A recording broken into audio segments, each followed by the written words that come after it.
Yàlla moo leen fi tegoo dañu koy nangu Castor TV Castor TV lu ngeen dugg dafay baax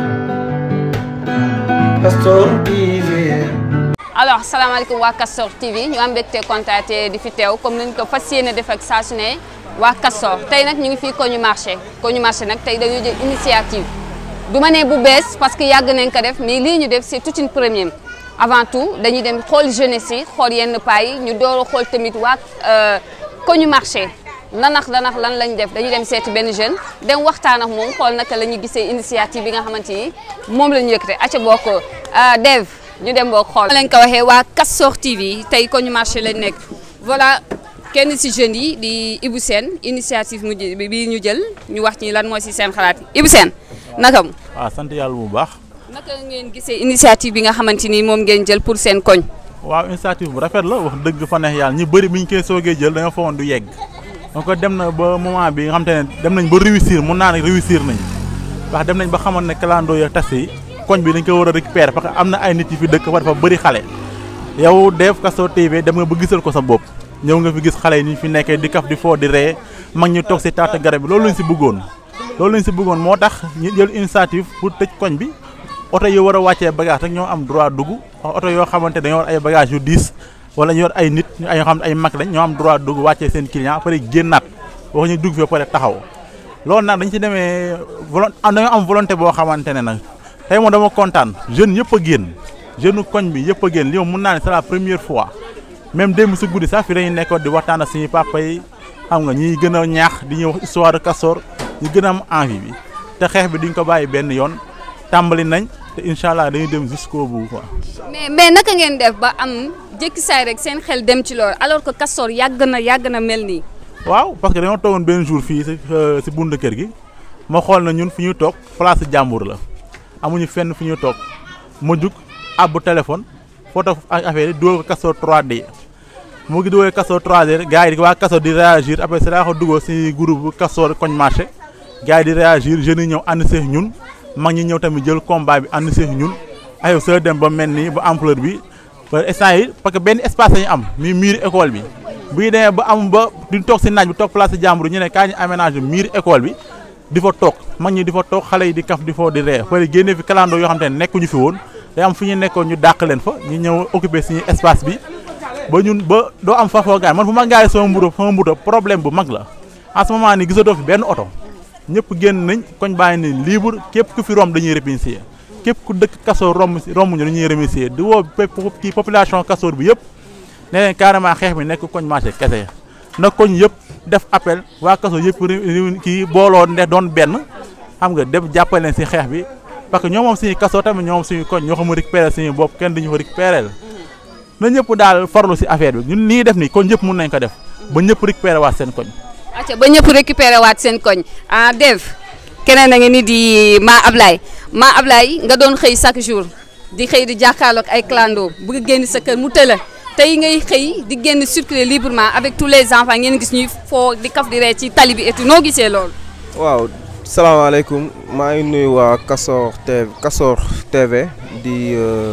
kontaan rek bu baax a baax si initiative bi ñu jël tey comme ni nga ko waxee rek bu njëkkaan da nga daan génn sa buntu kër pour nga génn def direct sa buntu kër génn normal dox normal sax doo ko am ndax tellement gars yi 3 files la ñuy def clando yi taxi yi pousse-pousse yi 3 roues yi sareet yi encombré fii tellement ba nga xam ne yow maam sa cadre de vie sa secret maam sa biir kër li fay nekk sax ñoom dañ la koy gën a xam quoi tey bu melee nii sant yàlla la quoi ba pare en fait di remercier waal tamit jeunesse Castor quoi di remercier ñëpp parce que bañ duggee waaw waa Kognu Marché def porte à porte wax ko suñuy kilifa yi waxtaan seeg ñoom appuyé nañ ñu jàppale nañ ñu ba tey jii nii lii nii mun a antu quoi di ñaan nag lii nii def nii mu nekk loo xam ne luy law la quoi waa Castor yëpp xam nga ñi nga xam ne ñoom ñoo wër marché bi alentour marché bi def lu mel nii quoi parce que su ñëpp jàppee bu ñëpp defee lu mel ni bu soobee yàlla Castor gi ñu bëgg ñun en tant que jeune dinañ ko am quoi loolu la rek. comme on l'a entendu sur l'histoire hier xam naa dinañ si ñëw ci suñu papa yi dinañ ñëwaat si ñoom voilà beneen jeune a ngi nii Dev tey waa Kognu Marché nga ñëw quoi avec toute la jeunesse voilà grand ji bi noo gisee initiative bi nga xamante ni moom ngeen yëkkati en tant que jeune. waaw mais avant tout ñu ngi nuyu suñu frère Dev moom Castor TV initiative bu rafet la parce que nit moom bu dee liggéey di jëmal kanam fi mu dëkk rek da nga ko koy santé te di ko remercier bu baax waaw mais en fait lii c'est tout à fait normal que ñu am ko parce que marché bi dafa am fu mu yem marché il faut que mu am fu mu yem environnement marché bi yëpp dundatuñu que muy géographie que muy koñu pharmacie bi que muy koñu marché dundatuñu en fait te nit ñi riverains yi dañoo war a am cadre de vie bu normal mooy marché bi fi mu yem na fa yem la reste muru école la reste ci ay kër yi la gars yi mën a dund sainement parce que lii c'est pas c'est la première fois nga gis ko xale yi mën a génne balade dimanche matin bi paa yi mën a génne waxtaan koñ bi am harmonie am ambiance parce que Castor lii lay dund cadre de vie bi la ñu war a conserver encore une fois muy ci jumaa ji muy ci marché bi alentour marché bi yëpp fi marché bi yem na fa yem la reste yëpp ay koñ la tey boo demee koñ bu mel ni pharmacie bi amatuñu fii ba Rosso fa la marché bi ñam ils sont obligés que même pas 50 mètres pour nga jot rue 13 foofu marché bi yemu fa te boo demee ginnaaw marché géographie dunatuñu dañuy gis am na koo xam ne dafay nekk am malade mais yaa fali que day bàyyi ba guddi pour mën a évacuer malade am ba kañ encore une fois ñun ay jeunes lañ te Castor lañ dëkk ce qui est important mais na ñëpp jug mobiliser wu mooy Castor moo ñu intéressé te ci bien-être Castor la ñuy dox muy ñëpp ak koñ bu mu munti doon muy Castor 1 di Castor 2 na jeunes yëpp génn massivement ñu rassemblé wu xool naka la ñu mën a doxalee Castor parce que Castor suñu Castor la en fait suñu maay bi li ñu fi demoon jeex na dem nañu bàyyi ñu fi ñun nag li ñu fi bàyyil muy suñu héritage nañu xool naka lañ koy avancer tey paye bàyyil nañu fi marché bàyyil nañu fi juma suñu ay ndijaay ñoo fi nekk mais ñun ñi nga xamante ne ñooy sët yi nañu xool ban touche la ñu war a mën a yokk ci Castor ba développer Castor marché bi fu mu yem na fa yem que du yem fii rek travail bi après dañuy dem géographie après dañuy dem ko ñu pharmacie bi képp ku fa dëkk dañuy jéem a rassembler ñëpp ñu nekk benn say di liggéeyandoo di dóorandoo encore une fois kontaan nañ ci yéen parce que lii moom c'est geste bu rafet la parce que lii moom ñu ngi féliciter encore une fois sunu frère sunu xarit Daouda te xam ne lii yàlla jëm ci kanam incha allah ñu ngi ci biir nag. Castor suñu moomeel comme on dit Castor TV aussi bon voilà yamu fi parce que ku ne gone da nga di mag aussi. voilà tey suñu mag yi aussi dañuy dem seet leen ndaxte ñoom vraiment porté nañ aussi le combat ñoom ñoo ko commencé tey mu daanu si jeunesse bi comme on peut dire parce que ñu ñooy terme affaire yi pour l'avenir qui viendra incha allah ils ont fait leur génération dañuy dem seet yi voilà nous sommes là ak suñuy mag yi des na ñeneen sax macha allah yal na yàlla guddal seen fan voilà délégué de quartier mi ngi nuyu chef de quartier mooy tonton Abdou Anne salaamaaleykum chef de quartier. maaleykum salaam maa fi na ngeen def ça va bien Aïssata. ça va très bien alhamdulilah tonton noo gisee initiative bi nga xamante ni yéen a ko njëkkoon a def tey ngeen dem ba gis ni seen doom yi seen sët yi ñu ngi koy def. asalaamaaleykum wa rahmatullah tey daal dañu am benn mbégte lu rëy boo xam ne mënuñu ko naatable parce que mbégte bi mooy que tey bu ñu toogee après presque 30 ans 40 ans suñu ay doom suñu ay sët delluwaat buy ca boy ba ñun dañuy bégte parce que lii ñun bi existé boobu c'est dans les années 80 amul mouvement espèce environnement ñun ñoo doon les initiateurs du set setal au Sénégal ñu ko fi njëkk a def ba àddina yëpp dañuy topp set setal donc bu ñu toogee ba tey jii gis suñu ay doom suñu ay sët suñu ay jeebaat ne daal dañ ko bëgg a defaat seen koñ bi mais dañ ci sant yàlla wax jaaraama ñoom xale yooyu la boo gisee ñoom ñu def fa nag dafa am lu leen dal nag mooy que dañu amoon quiétude bi fi amoon gis affaire bi la commencé di yàqu cadre de vie bi environnement bi lépp commencé détérioré wu ndax lan à cause de l'anarchie bi amoon ci koñ bi mooy lan mooy que l'occupation de la voie publique et des trottoirs pas des gens qui sont pas indigents ko xam ne qui sont dans l'illégalité de le faire parce que xam ni tali bi voie publique on ne doit pas l'occuper c'est fait pour les véhicules le trottoir c'est fait pour les piétons mais quand ils occupent tous les deux voies là population yi amatuñu fu ñu mën a doxee xool tey suñu doom bi suñu sët yi comme ni ñu jubalee ci koñ bi ça fait plus de 2 décennies amuñu ko woon mais tey jii xale yëpp a gën a ñu ngi woon foo ji daw ay trotto di daw seen ay vélo loo xam mosu fi am mais donc ñun day sant yàlla bu suñu ay doom defee lii ñun nag on a fait que les accompagner def leen lii bu leen def lii ñoom nag ils ont pris toutes les initiatives ñoo seeti autorités yi de seen ay lettres envoyé ko à Kédougou au maire au sous-préfet au commissaire de police ba xam ne lii daal du am benn coow parce que coow tam baaxul fitna baaxul ñu loolu leen problème bu leen andi fitna defal nañ lii nag ni ñu yàlla nag yàlla pour prendre ko ñu daan autorité yi ñoom ñu xam ñoo yore pouvoir bi ñu jàppale population yi et je lance un appel boobu solennel à toute la population que ñoo xam ils sont impactés par le marché de créer un collectif des riverains impactés par le marché de Castor comme ça ñu mën am suñu environnement bi ñu amoon Castor dafa am suñu ay kilifa suñu ay waajur fi defoon on veut retrouver cette quiétude là ñooñu duñu xooloo kenn nañu bàyyi tali bi bàyyi trottoir bi marché bi na rester dans son périmètre nous appelons le gouverneur nous avons le ministre de l'Intérieur le préfet le sous-préfet le maire ñu jàppale population Castor parce que ils vivent un calvaire incessant particulièrement tous les jours boo amee ku feebar doo xam foo ko génne boo amee doo xam fooy def ñi xam nga kër yi ni ñu bindoo xajuñ ci kër yi donc nous appelons les autorités à soutenir les populations pour retrouver leur quiétude d'antan. En tant que chef de quartier bu Castor est-ce que am nga xalaat que ni di nga mës a dem ci beneen quartier puisque sa quartier tey def nañ ko ñu marché di nga dem si yeneen quartier pour massifier aux autres ni ñu def comme quartier bii nii. voilà mooy li ma lay wax nii moo ne la j'appelle à toute la population de Castor de former un bloc collectif pour les impactés du marché de Castor. léegi marché Castor dootul rue 1 du rue 2 du 3 c'est tout Castor qui est impacté mu ngi dem ba Bourguiba mu ngi dem ba rue 13 mais donc te marché bi c'est dans un bloc dans un cadre dans un périmètre boo xam ne fa la war a yem moo tax muy appeler les populations Castor à former un collectif pour jéem a di éradiquer lii fi nga xam ne baaxoo fi loolu la ñuy wax population Castor waxuñu ñu xeexal kenn waxuñu xuloo kenn nous voulons retrouver notre quiétude d'antan Castor a été une cité boo xam ne a été une cité boo xam ne construite par nos parents de leurs propres mains def ko loo xam lépp a gis donc ñu devons retrouver ce statut là d'une cité moderne d'une cité dortoir marché bi fi nag duñ ko sànni dañ jéem a composer ak moom mais nag dans la légalité.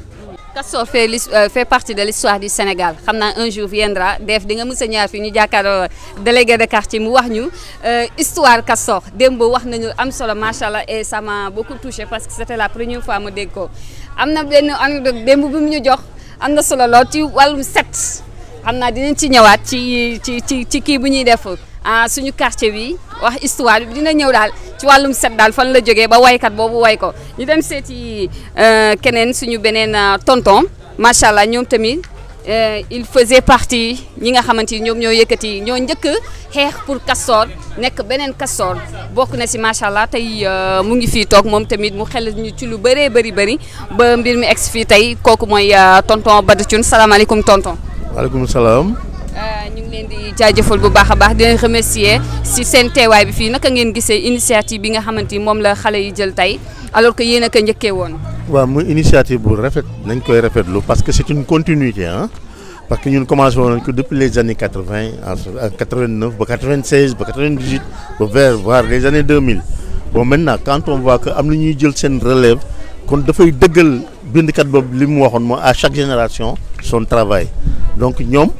ñu ngi def seen liggéey dañu war a def seen liggéey le problème rek mooy il faut ñu assurer continuité bi c'est bien de dégager mais nag naka la ñuy def ba vraiment respecter l'environnement respecter tout ce qu'il y a comme nuisance sonore ñu dindi ko n'est-ce pas bon léegi xam nga marché bi dafa am ay acteurs yi mooy les riverains acteurs la ñu les commerçants acteurs lañu le marché la commune aussi est acteur ou actrice bon maintenant léegi ak frange bu nekk am na intérêt ci marché bi commerçants yi c'est leur lieu de travail ils ont intérêt à ce que le marché soit bien organisé n'est-ce pas ñun riverains yi nous avons intérêt dans le marché puisque soo gisee parce que cantines yi yu su bëri dañ leen di louer fii dans les maisons donc am na lu ñuy jàppale n'est-ce pas la mairie aussi a intérêt à ce que tout soit bien organisé comme ça ñoom dinañ am des recettes fiscales yu am importance yooyu yëpp ci organisation la bon maintenant il faut vraiment que ñun ñu seet naka la ñuy réorganiser les rues parce que la voie publique la les commerçants qui sont dans les marchés ils sont dans leur droit ils sont à leur place les commerçants qui sont dans les cantines qui louent les maisons ils sont à leur place. Mais maintenant, ce sont les irréguliers,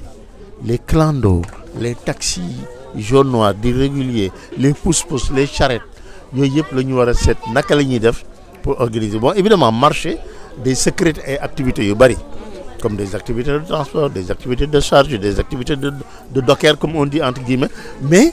il faut nous organiser le wow. Parce que le marché génère du travail. Il faut que tout le monde travaille, que tout le monde gagne son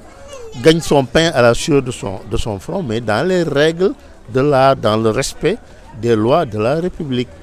Lors ñu ne xalé yi vraiment content nañ ci liggéey bi bon ñun on peut dormir tranquille parce que ils assurent la continuité te ñom xam nañu ni à chaque génération son travail ñom ñi ngi def seen liggéey te ñun vraiment dañ leen di gërëm di leen sant ci loolu.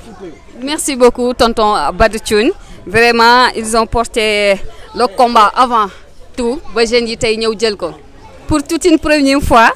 que ñu marché yag nañu xeex mais une première fois que ñu marché am barrière. Ñu jàkkaarloo suñu beneen tonton moom it mu wax ñu ci xalaatam ko ñu marché yàgg ngeen xeex macha allah lii yëpp yéen la mais une première fois barrière am si koñ bi noonu gisee initiative bi nga xamante ni moom la xale yi jël ba def barrière fii suñu koñ. waaw alhamdulilah salaatu wa salaam ala rasulillah wa ala alihi wa sahbihi wa sallam waaw di ko rafetlu rek di toppal suñu tànku grand frère yi le délégué de quartier Abdou Anne. Avec grand Badou Thioune nga xam ne ñoom ñoo njëkkoon porté au niveau de notre quartier au niveau de Dakar lépp loo xam ne mooy SOS environnement en partenariat avec la mairie de Dakar de l'époque monsieur Mamadou Diop yàlla na ko yàlla yërëm suuf sedd ci kawam donc tey jii ñun ñu porté lii ak suñu doom yi ci seen ndigal ñoom pour jëlaat koñ marché remettre ko en l'état comme bu njëkk. ndaxte ku gis nu mu mel nii te pareeguñu réellement di nga gis ne effectivement nit ñi ngi ci jàmm yenn commerçant yi sax maa ngi day ñoom ñu naan man lii de yéex ngeen ko def parce que vraiment koñ baa ngi nii féexaat te nuroo nag cité léegi nag ñu bëggoon nag lii nag fortifier ko jëmmaal ko ba pare nag mu nekk loo xam ne lii nag dafay nekk dans la durée waaw li gën a jafe nag mooy xale yi sas nañ leen démb bi ñuy waxtaan ak ñoom fii mu nekk loo xam ne lii tàmbali nañ ko. léegi nag dafa war a nekk nag dans la durée boobu nag mi ngi aaju ci ñoom ñoo war a am pas-pas nga xam ne chaque jour que Dieu fait ñu ñëw taxaw liggéey bi sàmm koñ bi ba nga xam ne bi ñii nga xam ne ñooy clando yi nga xam ne ñoom ñooy suñu ennemi principal nga xam ne ñoom bu ñu fi jógee bu ñu toogee 1 semaine 2 semaines 3 semaines 1 mois gis na seen liggéey soo xam ne dafa naan dinañ obligé dem feneen. waaw nga xam ne léegi nag ñun ñu pérenniser na li nga xam ne lii mooy sunu jàmm mooy sunu sécurité voilà donc bëgguma guddal trop mais di rafetlu seen taxawaay ak taxawaayu xale yi ak sunu grand frère yi nga xam ne ñi effectivement li leen tax a jóg rek mooy koñ bi ñoŋaat ba pare nag ñu jéem a xool nag après nag sous l'égide effectivement des 2 grands frères et en particulier le délégué de quartier naka la ñuy jëlee les autres quartiers environnants toog waxtaan ak ñoom. jëlaat suñu quartier nag moomaat ko nag léegi nag di ko doxalee nag ni nga xam ne moom la ko habitants yi bëggee voilà di leen sant di leen gërëm. merci beaucoup tonton Kassor. di maa ngi fàtte di remercier aussi monsieur Aboubacar Sadikh Bey ci ñàkk a tànqamlu gi mu ñu ñàkk a tànqamlu ci li nga xam ne lii mooy liggéey bi ñu fi dëgmal à partir d'aujourd'hui donc waxta nañ ko déglu na ko te effectivement indi na action. pour ñu mën a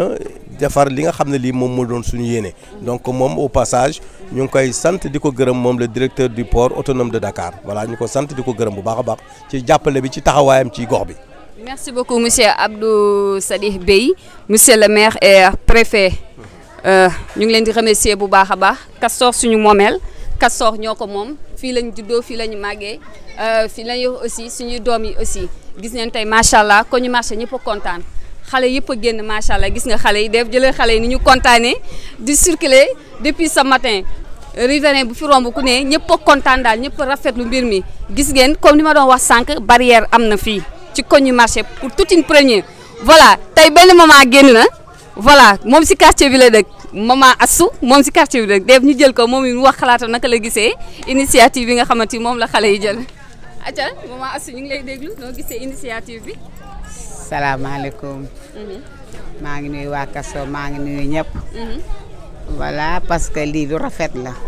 ñu mënuñu woon génn suñu doom yi mënuñu woon génn tey suñu càmm yi taxaw gis nga xale yi nu nuy fowe ki nga xale yi nu nuy xappee vraiment lii lu baax la wax dëgg yàlla wasalaam. merci beaucoup xam ngeen moom xam nga micro moom di ñëpp lañ ko jagleel daal ñëpp kontaan daal vraiment waa Castor ñëpp a bég ñu ngi ci biir kër commerçant yi riverains yi ñi nga xamante ni ñu ngi dëkk ci quartier bi et tout ñëpp a bég voilà ñeneen yaa ngi nii ñoom sama gars yi ñoom it Imaam a ngi nii voilà Imaam noo gisee initiative bi. aja Imaam bàyyi ma téye la micro bi. waaw initiative bi lu jaaru yoon la. dañu xëy rek jël décision ne dañu war a defar koñ bi. ñu jël décision ñun jeune Castor bi ñun ñëpp ñu jóg teel a yeewu 7 heures pile nekk si koñ bi pour koñ bi set. waaw léegi bu fekkee ne jeunes yëpp moom mun nañu xool comme ñun ñuy réactionné suñu quartier pour suñu quartier mun a dem ci kanam waaw parce que quartier bi ñun ñoo ko moom bokkuñoo kenn suñu mag yi ñoo fi newoon léegi suñu mag yi amatuñ doole boobu léegi ñun jeunes yi ñoo am doole boobu léegi ñun foog ñu jël ko en main suñu ko jëloo en main rek bu yàggee quartier bi day yàqu waaw mais initiative lu baax la na si ñëpp jàpp rek xool si ñun comme ni ñu koy defee nii rek ñu xool si ñun jàppale ñu pour Castor mun a dem ci kanam ca kaw ca kanam rek waaw loolu laa moom lu may wax mais kontaan naa si jeunesse su Castor bi ñëpp. waaw Castor ci kaw ca kanam ci lu baax ñu xool suñu beneen frère bi noo gisee initiative bi. waaw lii moom initiative bu nice la moom parce que boo xoolee lii moom ça fait plaisir au cœur parce que cadre de vie loo ko jëndee jar na ko parce que ñun dañoo demoon ba amatuñu vie amatuñu dara clando yi taxi tricycle yi stationnement illicite yi ñun ñëpp dañoo doon ba nañu encombré tellement ba nga xam ne xoolal xale yi rek échange ñun ñëpp a content parce que lii dafa neex ça fait plaisir au cœur mais nag fu ma woon di ko commencé nag mooy remercier suñu parents yi parce que lépp ñoom la ñoom ñoo ñu dooleel ñoo ñu jàppale ñoo ñu won yoon bi ba ñun xale yi ñun ñeme te lii nag incha allah rabi dina continuer dina am suivi bu mat sëkk incha allah di gërëm ñëpp na. dina am suivi bu mat sëkk wax ji rafet na am na solo lool Dave dañuy dem nga xool barrière bi pour toute une première fois ko ñu marché am barrière ça fera partie de l'histoire jeunesse su koñ bi ñoo ko def et on lance un grand appel aux autres riverains des autres quartiers yi nga xamante ni ñu ngi si yeneen localité Castor alentour marché bi ñu def la même chose ñoom it ñoo porter le combat parce que comme ni ko tonton waxee rek marché la yem tey on a plus de vie boo xamante ni tey ñoom sax ñi nekk si marché bi ñoo ñu gën a xam lan moo nekk ci biir kër yi parce que toujours H24 ils sont concentrés dans les maisons ku génn ñu xam ku dugg ñu xam lu ne la ñuy lijjanti da ngay dem ba yow dootoo xamante sax naka ngay def tey jii loolu jeex na on peut dire je peux dire que ni jeex na si konu marché Dave jëlal barrière bi ñu dem nga jël barrière bi. tey waa Castor TV comme ni ngeen ko gisee ni ngeen déggee ni ko jeunesse yi waxee ni ko mag ñi aussi waxee képp koo xamante yaa ngi dëkk fii si koñu marché rafetlu nañ initiative bi nga xamante ni moom la waa koñu marché am gis ngeen tey koñ bi nu mu setee amatul benn oto xale yaa ngi kafoore di daw si quartier di daw fépp xam nga di football aussi di dawal seen i vélo et tout ça lii gëj nañ ko am depuis des décennies comme ni ko tonton bi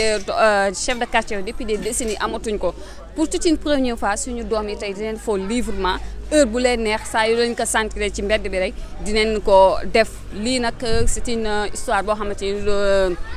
dañuy remercier ñëpp daal di remercier waa Castor di remercier monsieur Abdou Sadikh Bey DG Port di remercier aussi le maire le préfet aussi di remercier ñëpp le délégué de quartier tonton Badithioune tonton Ousmane Diop tonton Abdallah ñëpp koo xam ne ku lim juum daal ñu ngi remercier ñëpp et toute la jeunesse et on dit que Castor suñu moomeel di la remercier devant waa Castor TV Castor suñu moomeel comme on peut dire merci beaucoup à toi merci à Castor TV ca kaw ci kanam ci lu baax merci beaucoup. Yàlla moo leen fi tegoo dañu koy nangu Castor TV